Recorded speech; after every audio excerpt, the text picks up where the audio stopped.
Hi friends, welcome to Damayanti's veg recipes.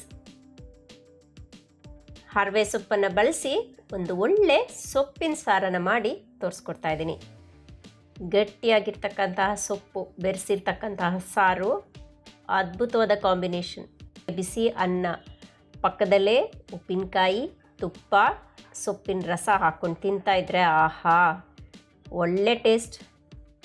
ಹಾಗಾದರೆ friends, ಈ ಸೊಪ್ಪು ಸಾರನ್ನು ಹೇಗೆ ಮಾಡೋದು, ಏನೇನು ಇಂಗ್ರೀಡಿಯೆಂಟ್ಸ್ನ ಬಳಸ್ಕೊಂಡು ಮಾಡ್ತಾಯಿದ್ದೀನಿ ಅಂತ ಕ್ವಿಕ್ಕಾಗಿ ರೆಸಿಪಿ ನೋಡ್ಕೊಂಡು ಬರೋಣ ಬನ್ನಿ. ಇಲ್ಲಿ 1 ಕಟ್ಟಷ್ಟು ಹರಿವೆ ಸೊಪ್ಪನ್ನು ಬಳಸ್ಕೊಂಡಿದ್ದೀನಿ.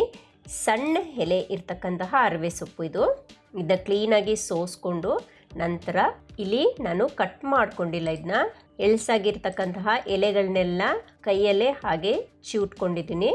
ನಂತರ ಇದ್ರ ದಂಟನ್ನು ಈ ರೀತಿಯಾಗಿ ಚಿಕ್ಕದಾಗಿ ಕಟ್ ಮಾಡ್ಕೊಂಡಿದ್ದೀನಿ. 1 ಹೋಳು ಬೆಳ್ಳುಳ್ಳಿ ಅಂದರೆ 1 ಇಡೀ ಬೆಳ್ಳುಳ್ಳಿಯನ್ನು ಈ ರೀತಿಯಾಗಿ ಬಿಡಿಸ್ಕೊಂಡಿದ್ದೀನಿ. ಈರುಳ್ಳಿ, ಸಣ್ಣ ಈರುಳ್ಳಿ ಇಲ್ಲ ಅಂದರೆ ನೀವು ದೊಡ್ಡ ಈರುಳ್ಳಿ ಬಳಸ್ಕೋಬೋದು. 1 ಕಪ್ಪು ಹಸಿಮೆಣಸಿನ್ಕಾಯಿ, 1/4 ಕಪ್ ಅಷ್ಟಿದೆ.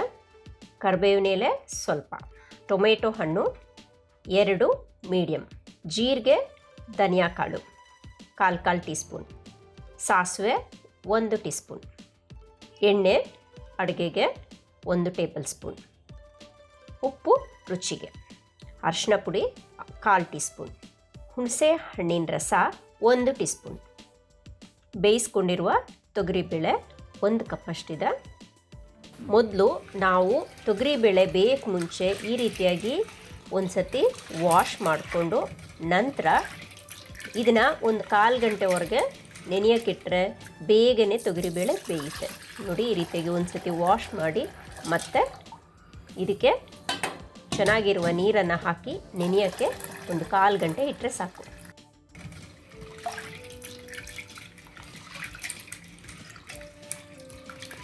ಇವಾಗ ಇದನ್ನ ನೆನೆಯೋಕ್ಕೆ ಇಟ್ಟಿರ್ತೀನಿ. ನೆಂದ ನಂತರ ಬೇಯಿಸಿ ಇಟ್ಕೊಂಡಿದ್ದೀನಿ. ಇದಾದ ನಂತರ ಒಂದು ಪಾತ್ರೆಗೆ ಎಣ್ಣೆ ಕಾಯಕ್ಕಿಟ್ಟಿದ್ದೀನಿ. ಎಣ್ಣೆ ಕಾದ ನಂತರ ಸಾಸಿವೆ ಹಾಕೋತಾ ಇದ್ದೀನಿ. ಸಾಸಿವೆ ಕಾದು ಚಟಪಟ ಸೌಂಡ್ ಮಾಡೋಷ್ಟರಲ್ಲಿ ಜೀರಿಗೆ ಹಾಗೂ ಧನಿಯಾ ಕಾಳು ಇವೆರಡು ಎಣ್ಣೆಯಲ್ಲಿ ಫ್ರೈ ಆಗಕ್ಕೆ ಬಿಡಿ. ನಂತರ ಕಟ್ ಮಾಡ್ಕೊಂಡಿರುವ ಈರುಳ್ಳಿ, ಬೆಳ್ಳುಳ್ಳಿ, ಕರಿಬೇವಿನ ಎಲೆ, ಹಸಿಮೆಣಸಿನ್ಕಾಯಿ ನಾನಿಲ್ಲಿ ಸ್ವಲ್ಪ ಜಾಸ್ತಿ ಹಾಕ್ಕೊಂಡಿದ್ದೀನಿ, ನೀವು ಖಾರ ನೋಡಿಕೊಂಡು ಬಳಸ್ಕೊಳ್ಳಿ. ಇವಾಗ ಹರಿವೆ ಸೊಪ್ಪಿನ ದಂಟನ್ನು ನಾನಿಲ್ಲಿ ಸಣ್ಣಕ್ಕೆ ಕಟ್ ಮಾಡ್ಕೊಂಡಿದ್ದೆ, ಎಳಸಾಗಿರೋ ದಂಟನ್ನು ಬಳಸ್ಕೊಳ್ಳಿ. ಇವಾಗ ಸಣ್ಣ ಕಟ್ ಮಾಡಿರೋದನ್ನ ಎಣ್ಣೆಯಲ್ಲಿ ಹಾಕ್ಕೊಂಡು ಚೆನ್ನಾಗಿ ಫ್ರೈ ಮಾಡ್ಕೊತಾ ಇದ್ದೀನಿ. ಇವು ಒಂದು ಸ್ವಲ್ಪ ಕಂದು ಬಣ್ಣ ಬರೋವರೆಗೆ ಎಣ್ಣೆಯಲ್ಲಿ ಫ್ರೈ ಮಾಡ್ಕೊಳ್ಳಿ. ಟೊಮೆಟೊ ಹಣ್ಣು ಹಾಕ್ಕೊತಾ ಇದ್ದೀನಿ. ಹಾಗೆ ಟೊಮೆಟೊ ಹಣ್ಣು ಹಾಕ್ಕೊಂಡ ತಕ್ಷಣ ಉಪ್ಪನ್ನು ಹಾಕ್ಕೊಂಡಿದ್ದೀನಿ. ಉಪ್ಪು ಹಾಕ್ಕೊಂಡ್ರೆ ಬೇಗನೆ ಈರುಳ್ಳಿ ಮತ್ತು ಟೊಮೆಟೊ ಹಣ್ಣು ಎರಡೂ ಬೇಗ ಸಾಫ್ಟ್ ಆಗುತ್ತೆ. ಬೇಯ್ತಾ ಇರಲಿ. ಅರಿಶಿನ ಪುಡಿ ಹಾಕ್ಕೊಂಡಿದ್ದೀನಿ. ಇವನ್ನೆಲ್ಲ ಸ್ವಲ್ಪ ಮುಚ್ಚಿಟ್ಬಿಟ್ಟು ಒಂದು ಸ್ವಲ್ಪ ಬೇಯಿಬಿಡಿ. ಆವಾಗವಾಗ ನೀವು ತೆಗೆದು ಇದನ್ನ ಒಂದು ಸೌಟಲ್ಲಿ ಈ ರೀತಿಯಾಗಿ ಕಲಿಸ್ಕೊಳ್ಳಿ, ಇಲ್ಲಾಂದರೆ ಕೆಳಭಾಗ ಸೀದೋಗ್ಬಿಡುತ್ತೆ. ನೀವು ಸ್ಟವ್ನ ಮೀಡಿಯಮ್ ಫ್ಲೇಮಲ್ಲಿ ಇಟ್ಕೊಂಡು ಇದನ್ನ ಬೇಯಿಡಬೇಕು. ಹೈ ಫ್ಲೇಮಲ್ಲಿದ್ದರೆ ಎಲ್ಲ ಕರಗೋಗ್ಬಿಡುತ್ತೆ. ಇವಾಗ ಮೊದಲು ನಾನು ಬೇಳೆ ಬೇಯಿಸ್ಕೊಂಡು ಇಟ್ಟಿದ್ದ ನೀರನ್ನು ಹಾಕ್ಕೊಂಡಿದ್ದೀನಿ. ನೀವು ಆ ನೀರಿಲ್ಲ ಅಂದರೆ ನೀವು ಮಾಮೂಲು ನೀರನ್ನು ಹಾಕ್ಕೊಂಡು ಸ್ವಲ್ಪ ಟೊಮೆಟೊ ಹಣ್ಣು ಬೇಯೋಕ್ಕೆ ಬಿಡಿ. ಈಗ ಬೇಯ್ತಾ ಇದೆ, ನೋಡೋಣ ಏನಾಗಿದೆ ಅಂತ. ನೋಡಿ, ಇದು ಬೇಯೋವರೆಗೆ ನೀವು ಆವಾಗವಾಗ ತಟ್ಟೆ ಮುಚ್ಚಿ ತೆಗೆದು ನೋಡ್ತಾ ಚೆಕ್ ಮಾಡ್ಕೊತಾ ಇರಬೇಕು. ಆಲ್ಮೋಸ್ಟ್ ಬೆಂದಿದೆ. ಇವಾಗ ನಾನು ಸೋಸಿ ಇಟ್ಕೊಂಡಿರುವ ಸೊಪ್ಪನ್ನು, ಹರಿವೆ ಸೊಪ್ಪನ್ನು ಹಾಕೋತಾ ಇದ್ದೀನಿ. ಇದನ್ನ ಹಾಗೇ ಹಾಕಿ ಇಟ್ಟುಬಿಡಿ. ಸ್ವಲ್ಪ ನೀರು ಹಾಕ್ಕೊಂಡು ಇವಾಗ ಮುಚ್ಚಿಬಿಟ್ಟು ಒಂದು ಸ್ವಲ್ಪ ಹೊತ್ತು ಬೇಯಕ್ಕೆ ಬಿಡಿ. ಬೆಂದಾಗಿದೆ ನೋಡಿ. ನಾನು ಒಂದು 5 ರಿಂದ 10 ನಿಮಿಷ ಆದಮೇಲೆ ತಟ್ಟೆ ತೆಗೆದಿರೋದು. ಮುಚ್ಚಳ ನೋಡಿದ್ರೆ ನೋಡಿ, ಸೊಪ್ಪೆಲ್ಲ ಬೆಂದು ಫುಲ್, ಅದರಲ್ಲೂ ನೀರಿನ ಅಂಶ ಇರುತ್ತೆ. ನೀವು ಎಷ್ಟು ನೀರು ಬೇಕೋ ಅಷ್ಟು ನೋಡಿಕೊಂಡು ಹಾಕ್ಕೋಬೇಕು. ಇವಾಗ ಆಲ್ಮೋಸ್ಟ್ ಬೆಂದಿದೆ. ಈಗ ನಾನು ಬೇಯಿಸಿ ಇಟ್ಟಿರ್ತಕ್ಕಂತಹ ಬೇಳೆಯನ್ನು ಹಾಕೋತಾ ಇದ್ದೀನಿ. ಸೊಪ್ಪು ಹಾಗೂ ಟೊಮೆಟೊ ಹಣ್ಣು ಇವೆರಡು ಚೆನ್ನಾಗಿ ಬೆಂದ ಮೇಲೆ ನೀವು ಬೇಳೆನ ಹಾಕ್ಕೋಬೇಕು. ಈಗ ಬೇಳೆ ಬೇಯಿಸಿದ ನೀರನ್ನು ನಾನು ಹಾಕ್ಕೊಂಡಿದ್ದೀನಿ.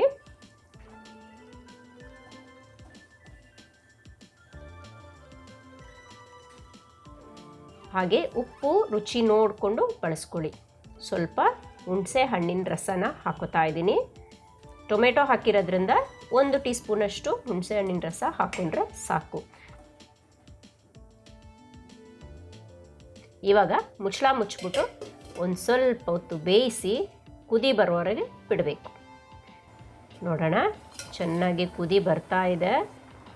ಈಗ ಸೌಟ್ ಹಾಕ್ಬಿಟ್ಟು ಒಂದು ಸ್ವಲ್ಪ ತಿರುಗಿಸ್ಬಿಟ್ಟು ಈ ಟೈಮಲ್ಲಿ ನೀವು ಉಪ್ಪು ಖಾರ ಏನೇ ಇದ್ದರೂ, ಖಾರ ಸಪೋಸ್ ಕಮ್ಮಿ ಆಯಿತು ಅಂದರೆ ನೀವು 2 ಹಸಿಮೆಣಸಿನ್ಕಾಯಿನ ಹಾಗೇ ಹಾಕ್ಕೋಬೋದು.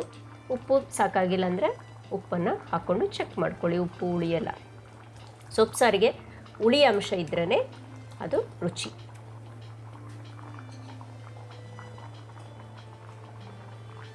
ಈಗ 1-2 ಸೆಕೆಂಡು ಮುಚ್ಚಿ ಮತ್ತೆ ಕುದಿಯೋಕ್ಕೆ ಬಿಡ್ತಾಯಿದ್ದೀನಿ. ಹಂಗೆ ಸಾರು ಸ್ವಲ್ಪ ಗಟ್ಟಿ ಆಗಬೇಕು ನನಗೆ.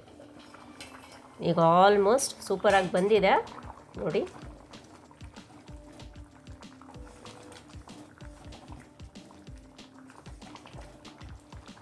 ನೋಡಿ ಪರ್ಫೆಕ್ಟ್ ಆಗಿದೆ ನೋಡಿ. ಈ ಎತ್ತದಾಗ ಈ ಥಿಕ್ನೆಸ್ಸಲ್ಲಿ ಇರಬೇಕು ಇದ್ರದ್ದು ಸಾರು.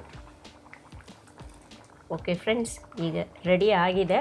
ಇವಾಗ ನಾನು ಇಲ್ಲಿ ಫ್ಲೇಮನ್ನು ಆಫ್ ಮಾಡ್ಕೊತಾ ಇದ್ದೀನಿ. ಆಫ್ ಮಾಡ್ಕೊಂಡ ನಂತರ ಸ್ಟ್ರೈನರ್ ಸಹಾಯದಿಂದ ನಾನು ಇಲ್ಲಿ ನೀರನ್ನು ಸಪ್ರೇಟ್ ಮಾಡ್ತಾ ಇದ್ದೀನಿ.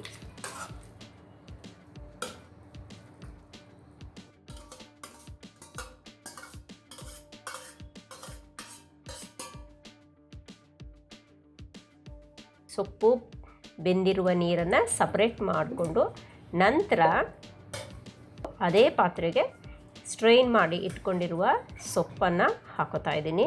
ಬೇಳೆ ಸೊಪ್ಪು ಎಲ್ಲ ಮಿಶ್ರಿತವಾಗಿರುವುದನ್ನು ಈ ಪಾತ್ರೆಗೆ ಹಾಕ್ಕೊಂಡ ನಂತರ ಒಂದು ಮ್ಯಾಶರ್, ಮಸಿಯೋ ಕಡ್ಡಿ ಇದೆಲ್ವಾ, ಅದರಿಂದ ಚೆನ್ನಾಗಿ ಮಸಿಬೇಕು. ಈ ರೀತಿಯಾಗಿ ಚೆನ್ನಾಗಿ ಮಸಿರಿ. ವುಡನ್ದಿದ್ರೆ ವುಡನ್ ಬಳಸ್ಬೋದು, ಸ್ಟೀಲಲ್ಲಿದ್ದರೆ ಸ್ಟೀಲಲ್ಲಿ.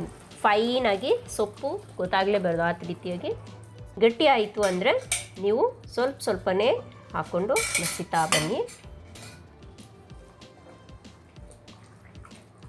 ಒಂದು ಪೇಸ್ಟ್ ಥರ ಬರುತ್ತೆ, ಅಲ್ಲಿವರೆಗೆ ಮಸಿತಾ ಬನ್ನಿ. ಈಗ ಆಲ್ಮೋಸ್ಟ್ ರೆಡಿ ಆಗಿದೆ ನೋಡಿ. ಗಟ್ಟಿ ಆಯಿತು ಅಂದರೆ ಸ್ವಲ್ಪ ನೀರು ಹಾಕ್ಕೊಳ್ಳಿ.